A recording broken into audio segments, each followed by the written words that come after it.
Good morning, everybody. This is epically long-awaited day. 5 years ago, we started this process, and who would have thought that we would have got through to this point? I think Steve has summed up a lot of the really important parts for me and for RICS generally. This is absolutely a collaborative document. It's not anyone's document, it's our document. It's your document, it's everybody's document. And if you look in it, it's got no names, no authors, no one takes any credit, there's no egos to massage. It is absolutely a document for everybody. And today, it's lived with me, Steve, and others for the best part of 5 years, and today we're sort of letting this baby go out into the world. Right now, it's available on websites. RICS are pushing it out to maybe about 150,000 members today. RICS are absolutely fully behind it. I chair the RICS Building Conservation Steering Group, and it's through that group that we have pushed this document through. And if you know anything about RICS, you'll know that at times it can be like trying to steer a oil tanker through custard. It can move forward, but it can move forward very slowly, and sometimes it's about waiting for being patient and waiting for have the right people in the right place to support you at the right time. So we got there in the end, and I want to thank everybody. There's probably best part of 80 to 100 people have been involved in this document. It is literally a collaboration. There's been a small core of us who have driven it and written it and put it forward, but it's absolutely a document of collaboration. So I'm not going to say too much because there's a lot of technical content coming up today, but we've made a short video, just to show to you the extent of the collaboration. It's only 9 minutes long, and it's little clips of all of the collaborating partners. So if the gentleman at the back can run the video, I'll just step to one side and just you can have a listen for yourself. Hello, I'm Sam Piplica from the Royal Institution of Chartered Surveyors, and I help surveyors with professional standards. Everything we do here at RICS is designed to affect positive change in the built and natural environment. So I'm delighted to introduce a new collaborative paper on the investigation of moisture and its effects on traditional buildings. Chartered surveyors, such as building or residential surveyors or other property professionals, whether carrying out a pre-purchase survey on a property, carrying out a more detailed, thorough investigation into a moisture-related issue, or a contractor carrying out repairs and alterations to a property, will now be expected to follow a new collaboratively produced set of common principles and competencies. RICS has collaborated with Historic England and the Property Care Association to produce this joint position statement. The document has been additionally supported by our partners in the home countries. For the first time ever, all these organisations have come together to agree on a set of principles and competencies that should be used any time there's a need for an assessment of moisture within a traditional building. And the reason for all this? Consumers and their traditional buildings have been let down in the past by a poor understanding of the principles of moisture movement and how to correctly manage moisture, which has led to unnecessary intervention and damage caused to buildings. RICS, for one, has a remit for positive social impact, so we're happy to collaborate to prevent further misunderstandings and to protect consumers and their buildings by raising professional standards, not just here at RICS, but across the wider property profession.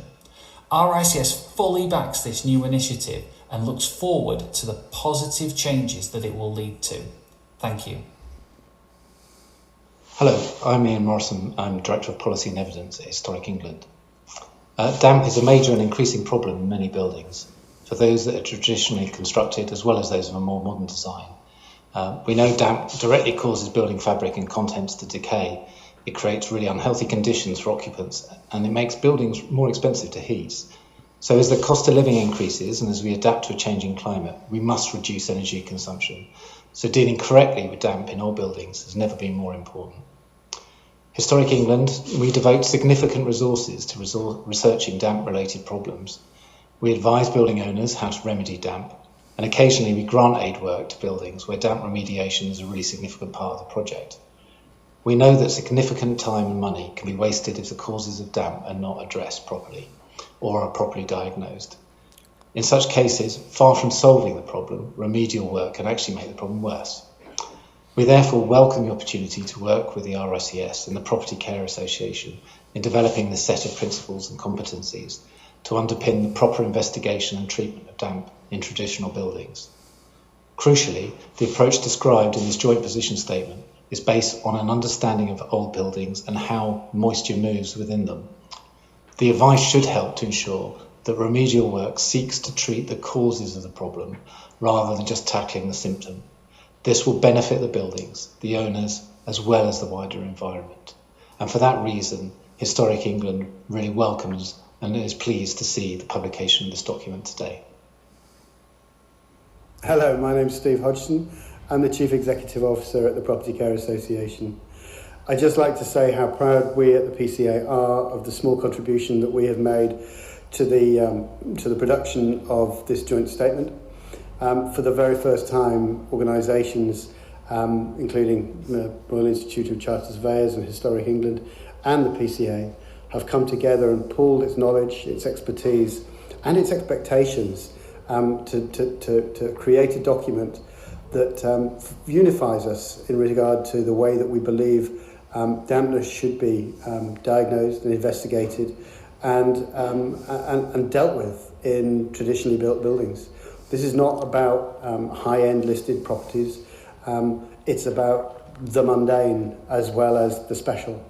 And for the very first time, we've used our collective knowledge, and we've actually sat down and worked for the betterment not only of our individual sectors, but also for the general public and the wider built environment, to deliver a document that starts a process of collaboration rather than ends it. And we hope that going on from here, there'll be much more work of the same nature, and that actually we will see this as the beginning of a process and certainly not the end of it. Thank you very much indeed. Hi, my name is Roger Curtis. I'm Head of Technical Resources at Historic Environment Scotland up in Edinburgh. And just to give some support to this excellent document just being launched that looks seriously at all aspects of addressing damp in traditional buildings, and a good start in progressing appropriate repair methodologies with the right materials to ensure that our existing traditional and historic building stock stays usable and relevant going forward into the future. So commend it to you, a jolly good read, and nice signposting to other technical literature issued by HES and indeed other heritage partners who've been involved in this preparation of this publication. So thank you, hope it's a good read. Thank you. Bore good morning. My name's William Hughes. I'm the head of CADU, the Welsh Government's Historic Environment Service. And CADU's really pleased to have been part of the partnership that developed this important joint position statement. We all too often see the harmful effects resulting from the incorrect diagnosis and treatment of damp issues in traditional and historic buildings. And with climate change, the need to get this right is even more pressing. The position statement is a real game changer and addresses these problems and sets a standard for professional practice. CADU will continue to promote awareness and use of the document by our partners in the historic environment sector here in Wales, and also promote its adoption across other parts of Welsh Government. Diolch yn fawr, thank you. Hello, my name is Manus Deary. I'm Principal Conservation Architect in the Historic Environment Division in the Department for Communities in Northern Ireland. We're very happy to endorse and be associated with this document, which is a result of much collaborative effort. We see the benefit in setting out a clear framework for addressing this issue, and we would commend its use into the future.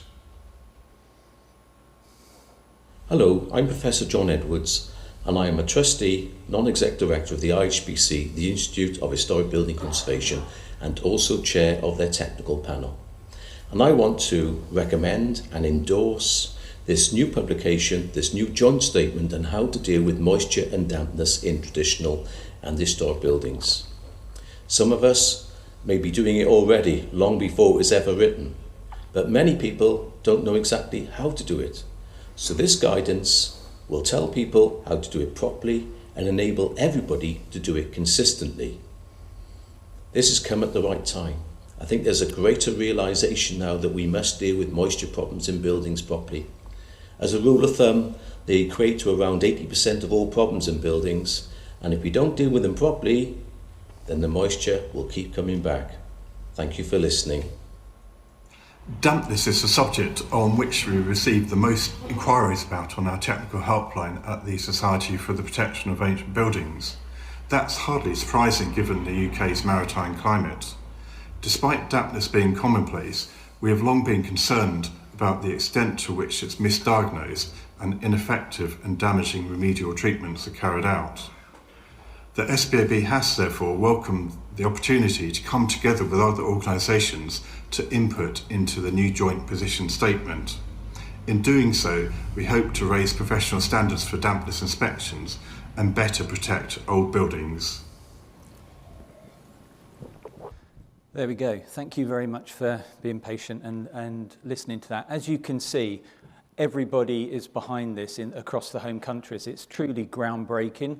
It's new, it's refreshing. Perhaps some people could say it should have happened years ago, but whatever, it's here now.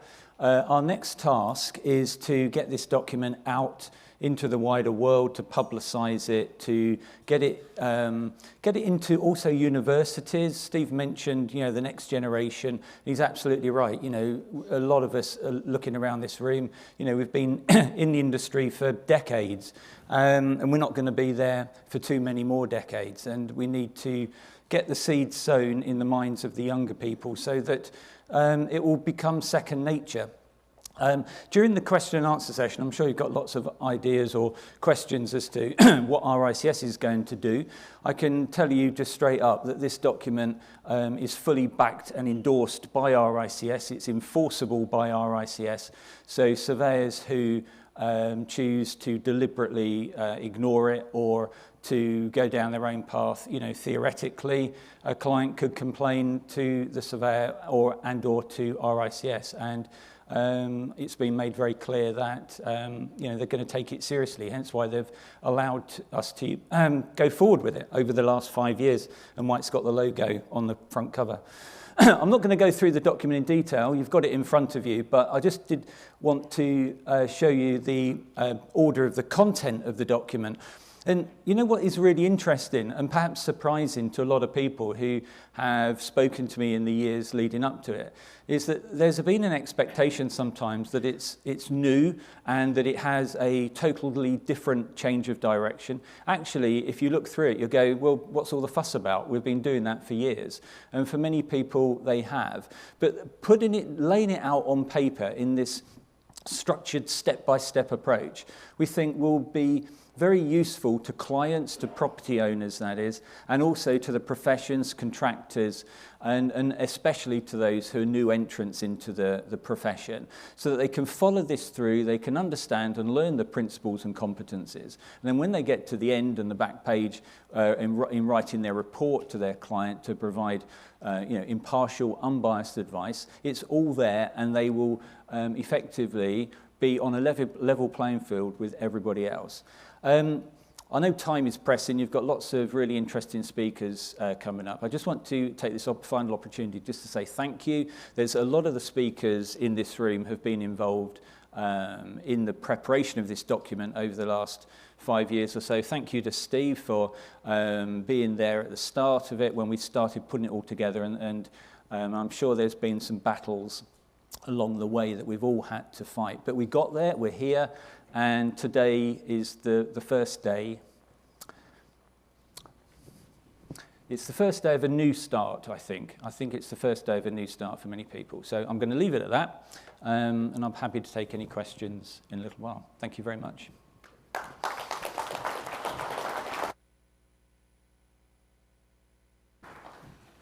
Nicola, Historic England. Thank you.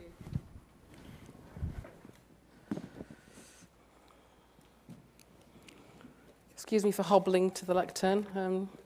I've damaged my ligaments. The osteopath said to me, "Are you a rugby player?" And I said, "Not that I've noticed." But apparently it's typical of rugby players. So just to echo, thank you to Duncan, but particularly thank you to Steve and the PCA for inviting us here today. Historic England is very pleased to be here and really pleased to have been involved in this amazingly fantastic collaborative document that's been produced.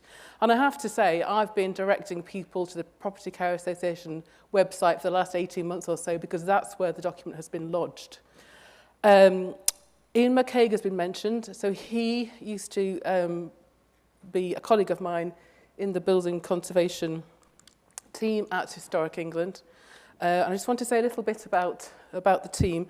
So we're a very small team, 5, about to be 7, and we get involved in anything to do with technical aspects of building conservation.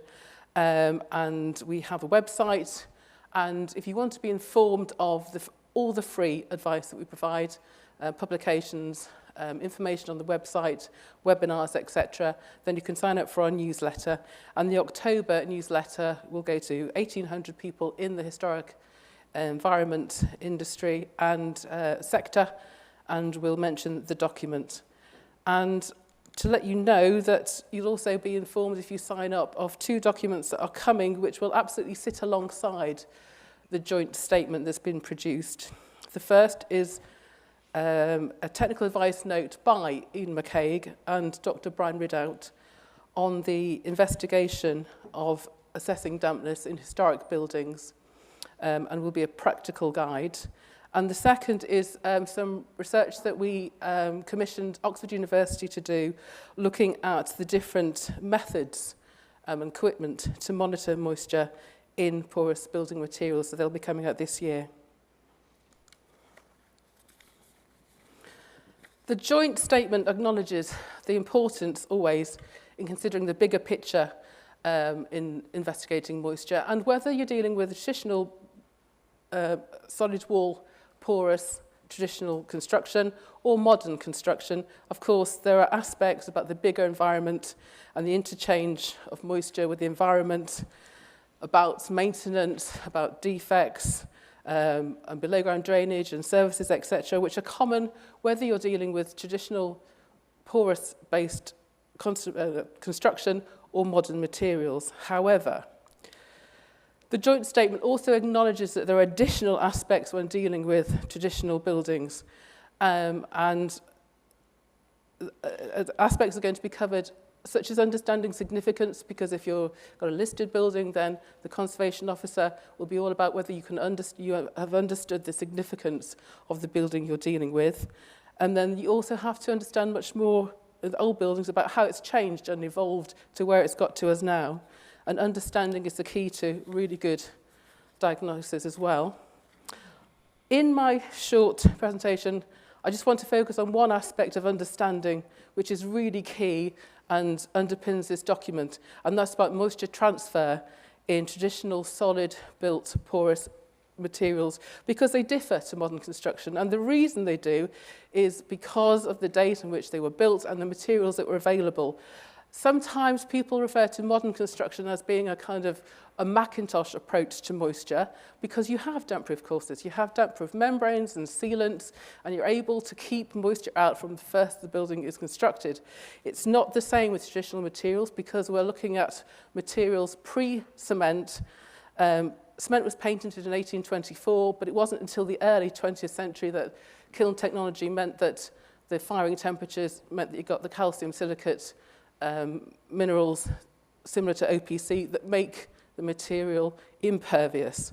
So any building pre that time, you really have to think and consider what you're dealing with.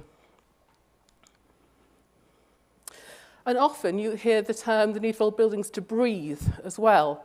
This graph is from some research that we do with Sheffield Hallam University about how traditional buildings dry out after flood risk. And you'll see, how do I make this pointer work? Laser. There. You'll see that the first stage of drying out is quite rapid. And actually, that first stage isn't water in vapour form, it's water in liquid form. So actually, moisture movement in traditional buildings in water form is the key driver in terms of how your building is operating in terms of moisture. And why? Why does moisture move through porous materials in this way?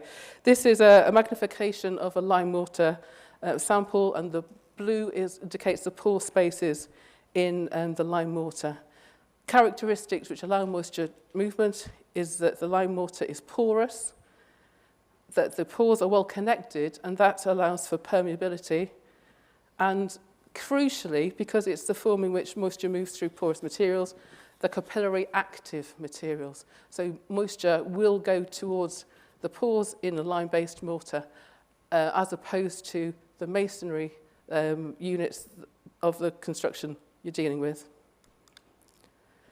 So if we look at a diagram through a joint and an external face of a wall, we can see what's happening.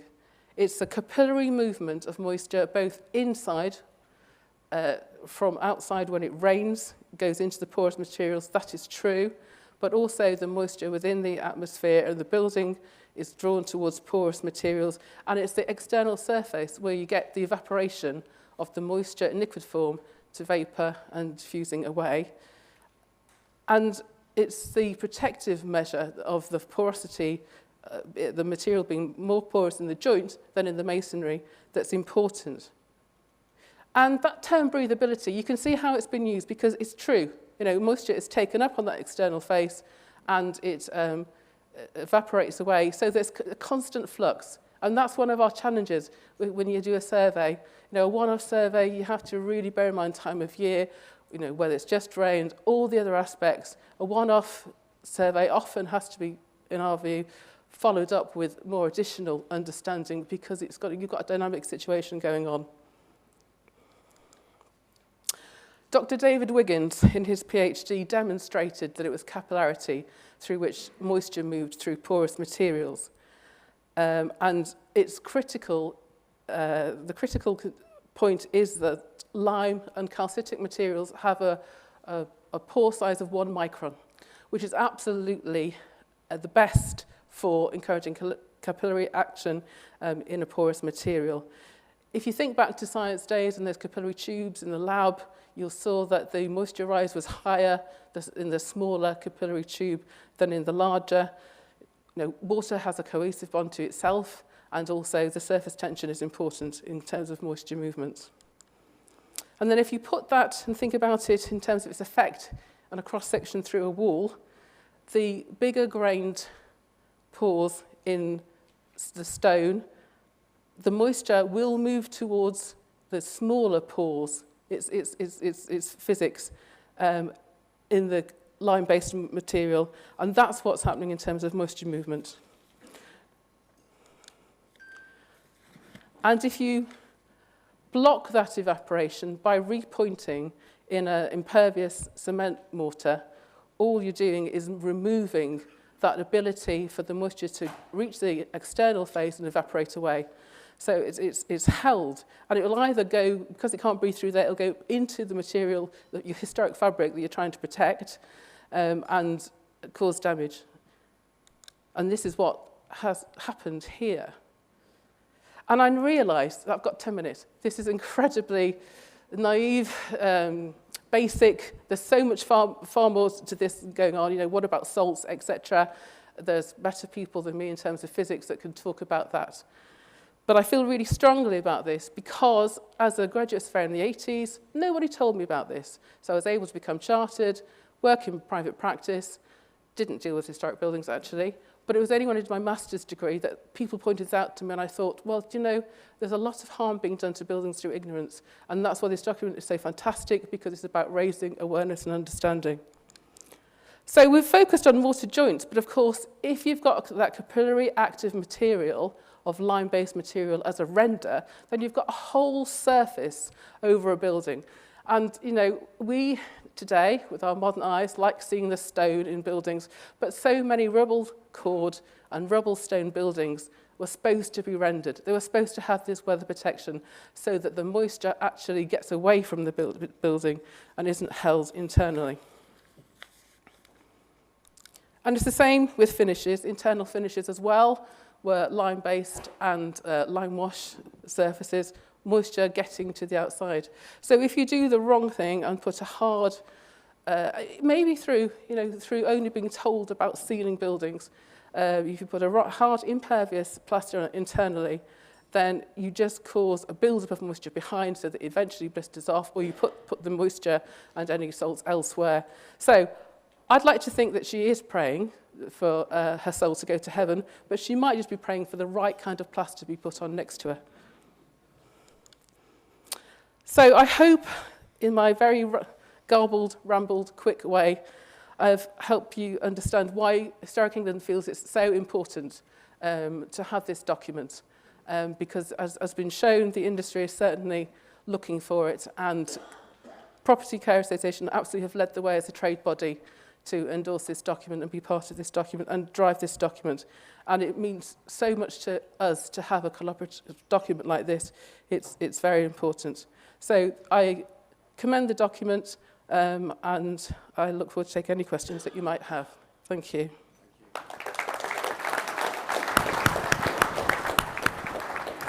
Thank you, Nicola. And just before I let her sit down and settle completely, that's where there will continually be interesting conversations. I hate the term breathing. Yeah. Breathing, I've got lungs, I can breathe. Buildings get wet and they dry out. That's my view. And what we have to do is facilitate their drying out. Again, this is my view. If they've got wet, they've got wet. If you're putting materials on that allow them to dry out, actually the principle is not to allow them to dry out, it's to stop them getting wet. So there's a lot of conversations that will go on for an awful long time on that subject. James, James and I did a hot lime course last week. Oh, good. It was really, really cool. And what we learned on the hot lime course is that actually we want to make materials that actually let water move through them really quickly. The really interesting part was some of the stuff that came up about vapor permeability. And it seems that you guys, I know in the conservation world, are actually really thinking that buildings don't get wet by vapor transfer. They get wet because they get wet. And actually the vapor transfer, it doesn't even aid very much in drying. You've got to get that capillary movement going. So actually there's kind of quite a lot of debate, and I'm hogging the stage. Well, James, please.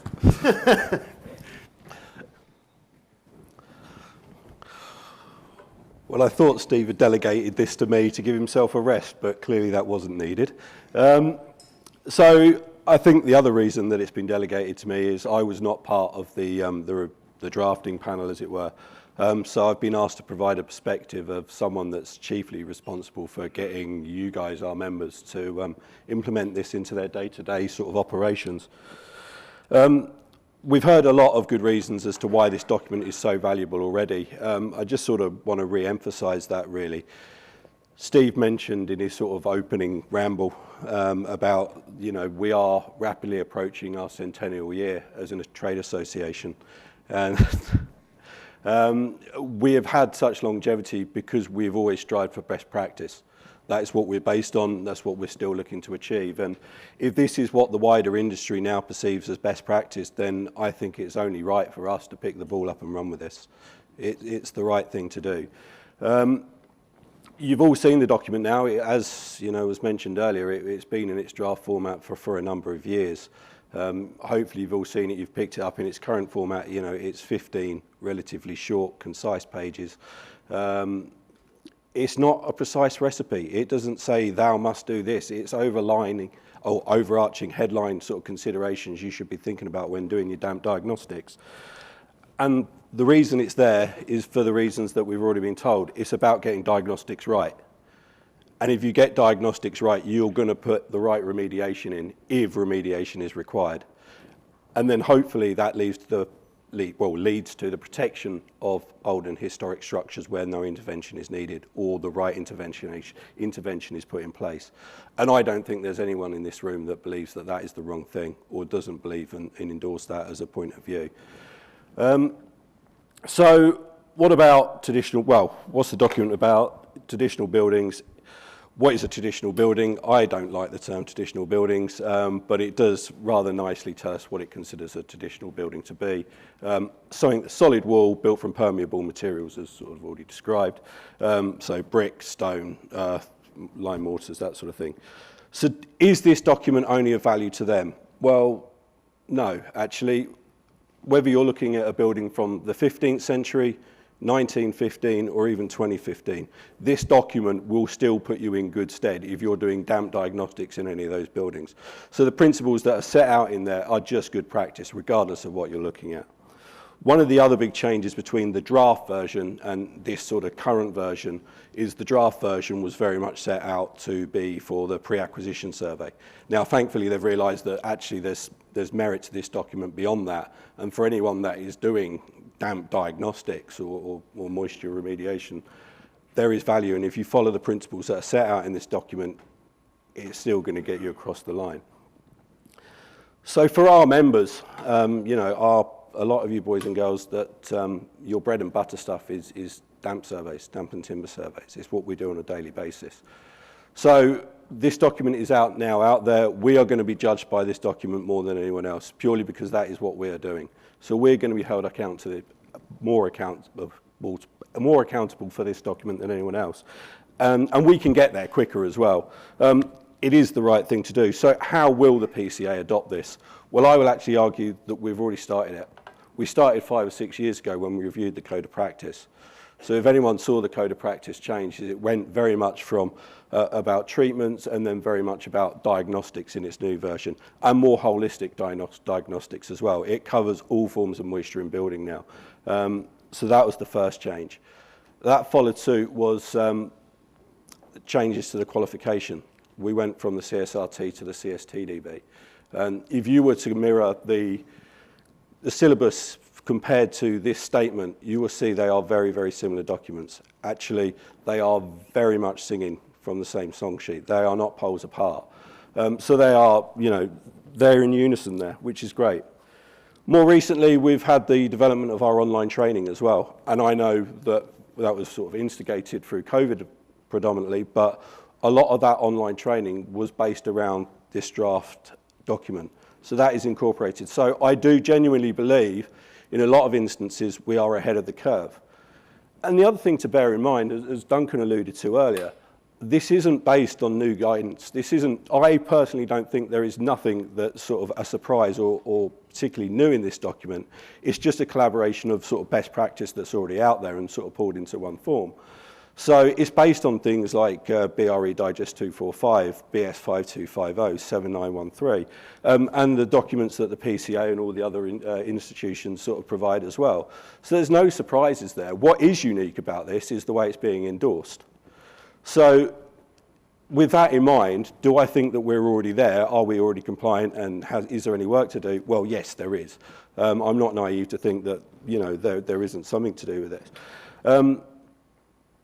And where I think we will need to have sort of our most improvement for our members is how we sort of, in our written correspondence to, you know, whoever it may be, I guess, but we are very good at sort of the front end stuff, but where I think we fall short is a lot of this contextual stuff, a lot of the stuff that's in the first part of the document. So stuff like the orientation, stuff like the topography, you know, past and current uses, that sort of thing.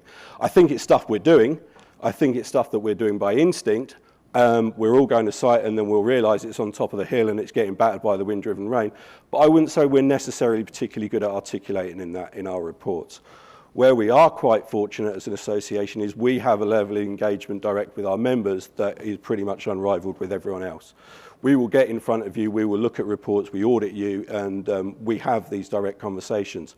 And as part of those audits, what we'll be doing is changing our scoring matrix for reports, and we'll be encouraging areas where we think there are weaknesses between the statement, and where we are, and trying to encourage the adoption of those.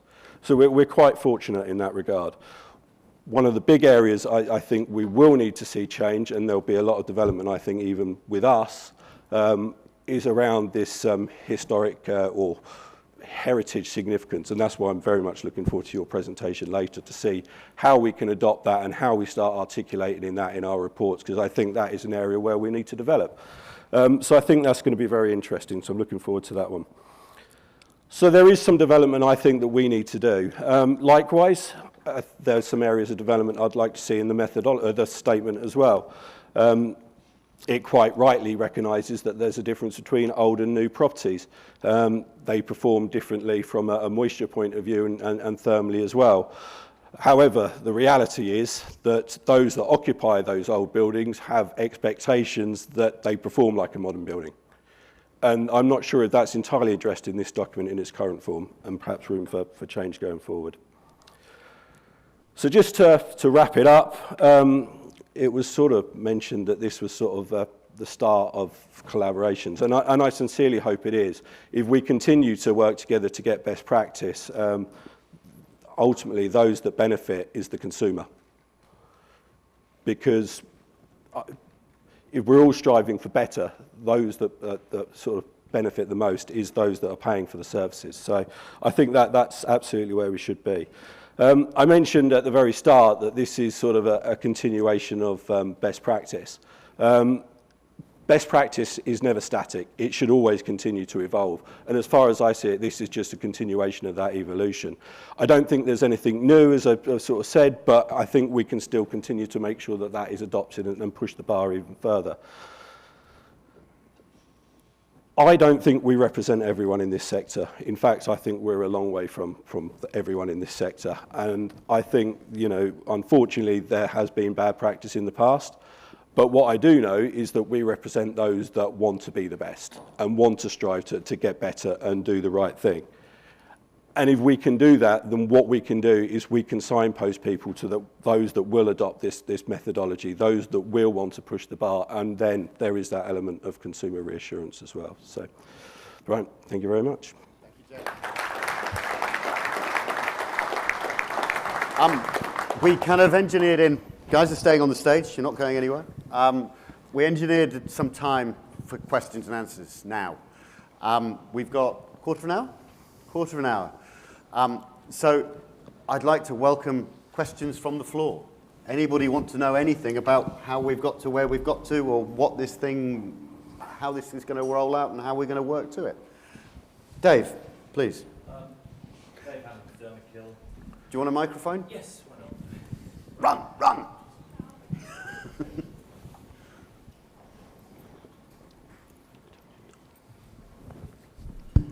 Thank you. Yeah, we've come, as Thermokill, we've come to this industry from the pest control side.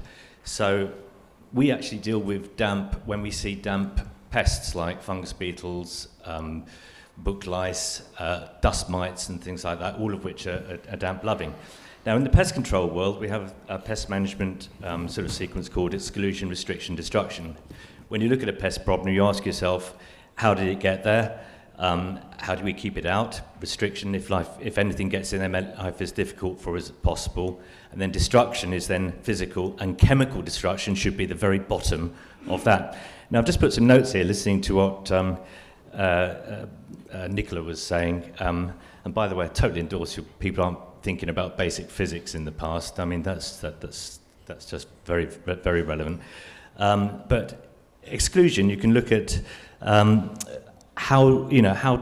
why is the damp problem there, and how did it get there?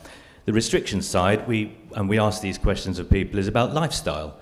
So if we dry a place out or heat treat a private house, there's no point in us taking away the moisture to eliminate book lice and fungus beetles if the person then continues to dry their clothes in their kitchen or refuses to open windows or hasn't got any ventilation. So you have to advise the customer on how to keep the place dry.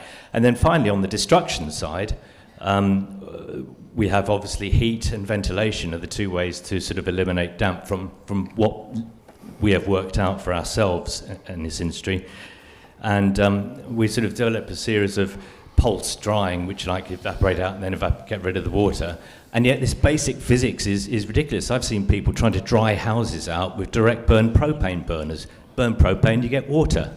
I mean, this just is ridiculous. So what I'll just sort of Dave, saying... you know you're talking later, don't you? Yeah, I know, sorry. I've got 10 minutes. I'm still waiting for the question. Anyway. You've not got 10 minutes now, though. Sorry, mate. Yeah, sorry. All I was just trying to say is I was trying to endorse the basic physics that people are trying to go on about, and just ask if you can expand on just how people should think of water molecules moving wherever that comes from. Do you want to pick that up? I think you're still mic'd up, so So I mean, the document starts with understanding, and the document that Ian McCaig and Brian Ridout is going to be putting out takes it even further and explains to people. But you're right about the homeowners. So we grant the technical advice line of the SPAB, which is mentioned in the, and that's the way that homeowners kind of get involved in terms of guidance. First port of call isn't usually Historic England unless they've got a grade 1 or 2 star building or involved with conservation officers. Usually it's kind of those kind of organisations and conservation officers. And I think that's the important thing about this document, the reach. I mean, conservation officers will now be able to say, if people are saying, I need some help with who can tell me about dampness, they can then go to the document. So the reach isn't just kind of professional level and you guys who are doing it on the ground, but it is also the homeowners and the conservation officers to make sure that the deep thinking approach, the whole building approach, and environment approach, and building physics approach is adopted. Can I just butt in as well here? We've got a gentleman in the room called Graham Coleman. Graham Coleman taught me 15 years ago, I think, probably that long ago. We did building physics then. None of this is new. No, that's right. The only bit that's new is that there are some newer thoughts about how some of those movements happen. But the basic building physics, the basically chemistry of water hasn't changed. And it always amazes me that actually so many people look at us and say that we're learning this for the first time. No, we're not. We've known this for a long time. It doesn't mean that we can't keep learning, but that's what our industry is based on. It's not about how many vans you can fill with silicon. It never has been. I think that's the point I was trying to make, is back to basics. Yeah. So, 2 on that table over there. Jade's on her way.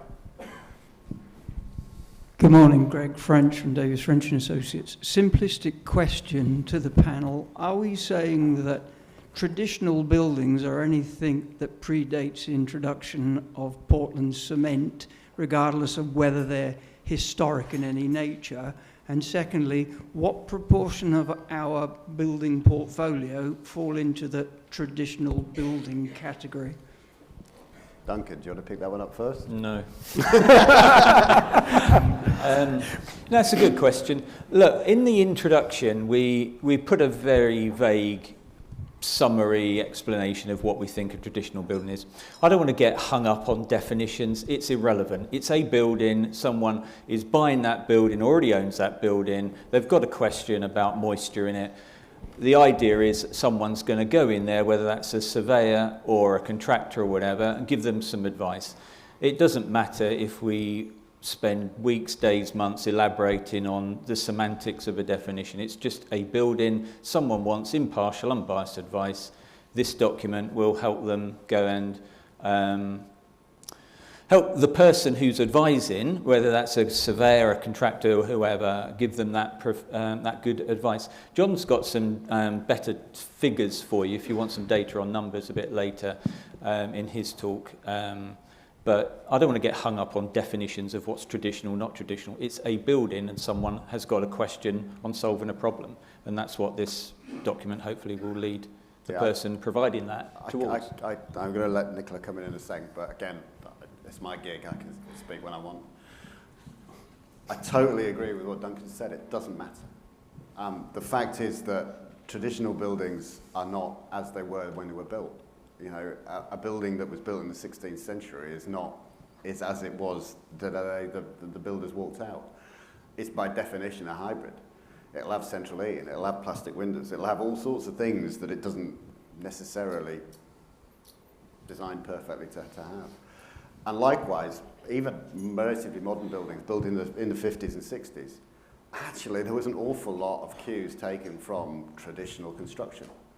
So it's not about what is traditional, what is historic. The 1919 date is an anathema to me. It just boggles my mind that we can stick a date on it. It's about just good practice. Nicola. Just really quickly, on the cement lime and getting hung up on that. Absolutely not. I was really careful to say in my slide that most binders, traditional binders, are lime. Actually, in non-lime counties such as Devon, it's more likely to be earth. And we've come across an awful lot of earth-based materials. And actually, you know, in terms of ground-aided work, we have tried grouting damp church towers in Cornwall and Devon, maybe without actually the full implications of earth-based materials being known. But, you know, it's all a learning curve. We're learning all the time. The key thing is to get yourself into the mindset of how is that building supposed to deal with moisture, how is it altered, how has it changed, what is going wrong. It's just about getting people to understand and to think. James, do you want to comment? I think you've done it nicely. I'm not sure there's much to say. Okay. But figures, I thought it was 8 million, isn't it, solid walls? If that's, is it? yeah, 8 million? from my understanding. Yeah. Is it around that? You probably know that as well, Richard, from the kind of the retrofit stuff. 20%.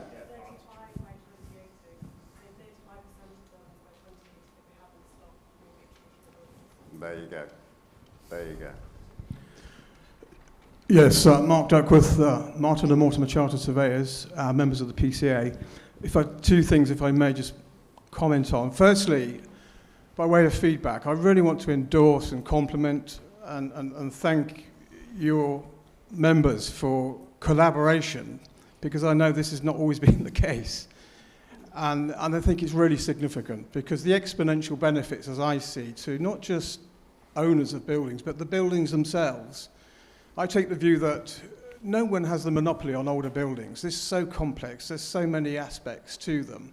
So that if you can collaborate with people that really are knowledgeable, the buildings benefit so much, as well as obviously the owners. So I think that's really an important point to acknowledge. Thank you for. Secondly, I just wondered if you'd comment on what I'm glad to see in the document, the importance, or at least reference to context of buildings, because for me that is so important. It is the starting point.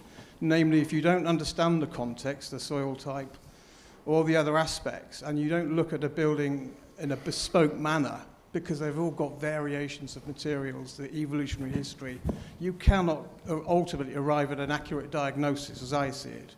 One 16th century timber frame in Shropshire is not the same as in Suffolk.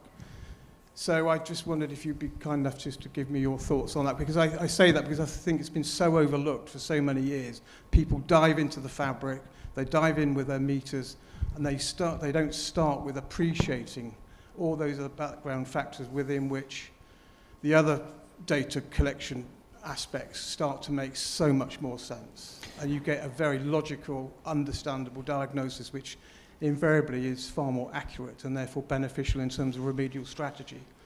Okay, I can comment on that from a surveyor, RICS surveying point of view. We looked at, in the early days, in fact, before we even started, or I started this process, we've looked at maybe 400 or 500 completed survey reports by chartered surveyors, ASOC surveyors, whatever.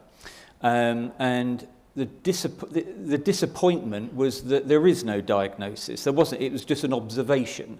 It was a observation to do something based on looking at a tide mark on the wall, or the result of sticking a protimeter in and saying, you've got a problem, I'm going to fix it for you. No diagnosis, no thinking, no nothing. It's just an instinctive reaction based on an observation that a surveyor had done.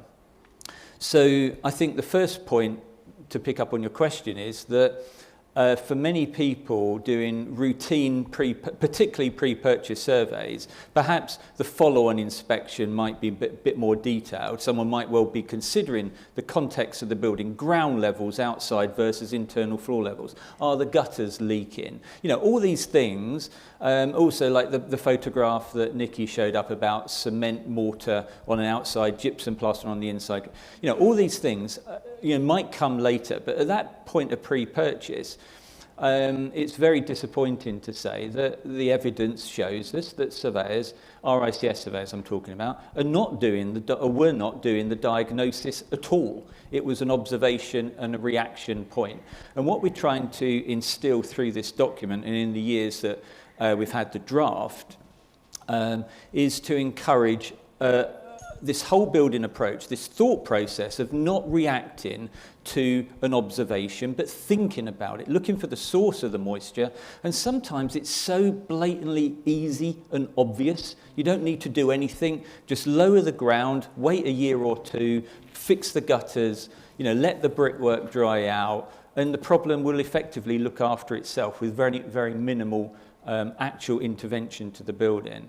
And I think just simply raising that fact in the communications, you can imagine I've spoken about this so many times within the surveying community, and people go, oh yeah, didn't think about that. And sometimes it is just literally just stating the obvious and giving people the mechanism to think about it now. So now we have this document out and around. I think it will be a bit of a reminder of what people were taught at college or university, or taught in their early years of their career. And now it's effectively, as we've said, and we'll keep saying, it's not really new. What it is a refreshing sort of statement on paper, which we all agree to now, that hopefully will bring back the formal diagnosis and the correct diagnosis of a problem by looking at the source and not just focusing on the symptoms. Thank you. I think that the spin-off from this is that moisture diagnostics shouldn't be free. Moisture diagnostics shouldn't be cheap. Moisture diagnostics should be good. And actually we should be rewarded properly for doing those good quality moisture diagnostics. I know that's really, again, I kind of referred to my ivory tower earlier on. It's really easy for me to say I'm not out there punting for work. But the fact of the matter is that this kind of gives us an opportunity to up our game a little bit and put more value on that process of diagnosis and investigation rather than value attached to the stuff we can drag out the back of a transit van. If I just say one more comment, I would absolutely agree with that. Why has the industry been working on the basis of giving free quotes out for inspections? Don't charge a reasonable fee for it. You're in the right place, right time. You've got effectively an opportunity to tender for work, doing the right work that is based on professional advice and diagnosis and impartial. You don't have to do it for free. I don't go out and do surveys for free. The one thing I would say is that these guys don't do nothing for free. Okay, there'll be almost nobody in here that does free surveys. But what we do want to do is make sure that the differentiation between the guys that have got it and the unwashed out there that aren't in this room is really obvious. Understood. Just to add to that, and as we've said, it's a movable feast in terms of moisture movement.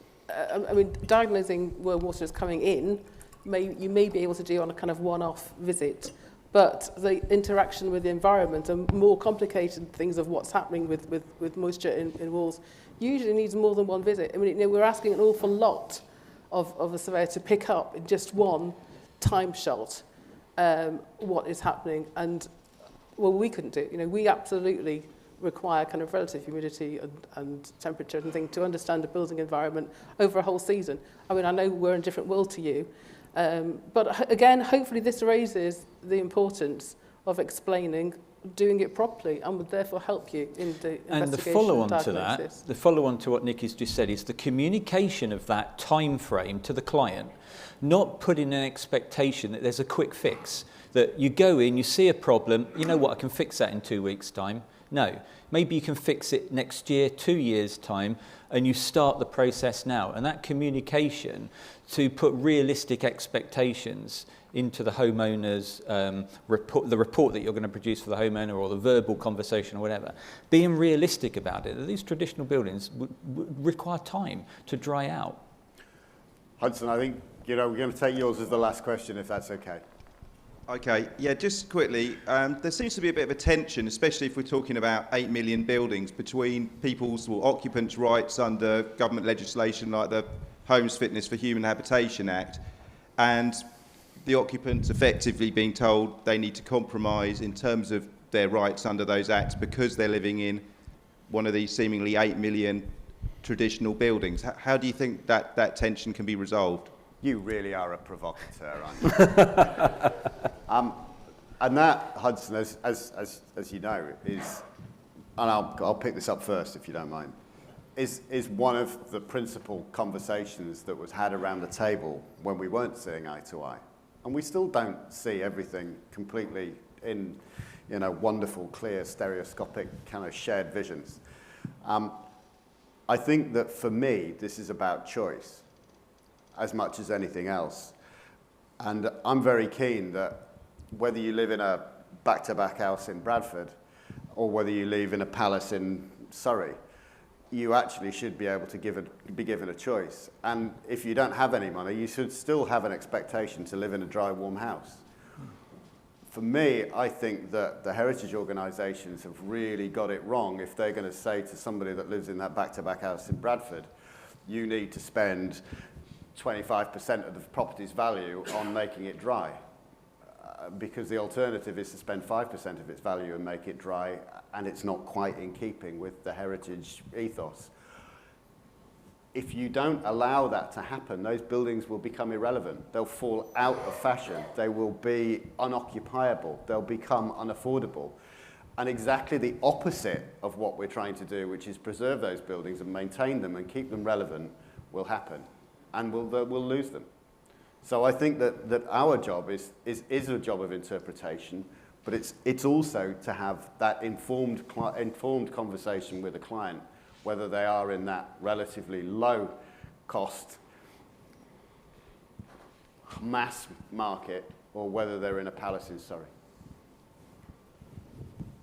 No, I agree. It's about communication. And sometimes you have to tell people things that aren't necessarily very habitable. For instance, if you have suggested, looking at everything, that cement render is the biggest problem and you're suggesting drying it out and then putting a lime render back, you have to be aware of the moisture content that's been in that wall trapped for a long time and make the owner aware that they're likely to get salts come through onto the surface that needs brushing away because they're hygroscopic and will take more moisture in.